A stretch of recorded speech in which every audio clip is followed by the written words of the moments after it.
The footage captured by the surveillance unit painted a very different picture to the one that Danny Wikes had portrayed. Instead of somebody who could not use their right arm and had trouble with their left arm, the footage shows somebody going about everyday life with absolutely no trouble. It shows him driving his car using both hands at the steering wheel, going to the supermarket with his girlfriend, selecting produce from the shelves, loading up the trolley.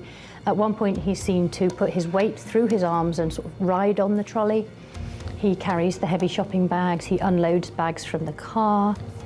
He's seen throwing a ball to a dog, wheeling a wheelbarrow, and in particular in November 2011, which is the time that he was signing court documents saying that he was extremely disabled, the footage shows him at what appears to be a place of work carrying a folded up table in one hand and a double glazing unit in the other hand. To say that the footage didn't help Danny Wikes' claim ranks as the understatement of the year.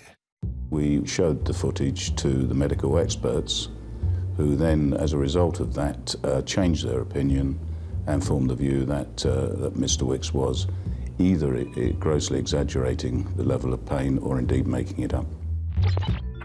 With Wikes' claim seemingly in tatters, Royal Sun Alliance sent a copy of the video evidence to his legal team. When his solicitors received the surveillance footage, they ceased to act for him. They weren't prepared to continue being his solicitors in light of what he was seen doing on the footage. With no one to represent him, Danny Wikes withdrew his claim. But this story doesn't end there. I would imagine that he may have thought that he would get to keep the money he'd already had and he would simply walk away. He was on a no-win, no-fee agreement with his solicitors, so he wasn't obliged to pay their costs because effectively he had not won his case. By this stage, Danny Wikes had received interim payments totalling around £25,000. So if that was the end of it, he'd still have pocketed a tidy sum, but unfortunately for him, the case was far from over. In a normal case like this, it wouldn't be unusual for the insurer just to cut their losses and walk away.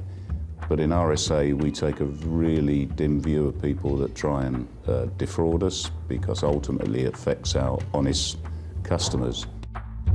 So we applied to the court for him to be dealt with for contempt of court.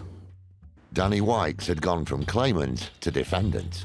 But even when it came to his defence for disrupting the course of justice, his version of events raised a few eyebrows.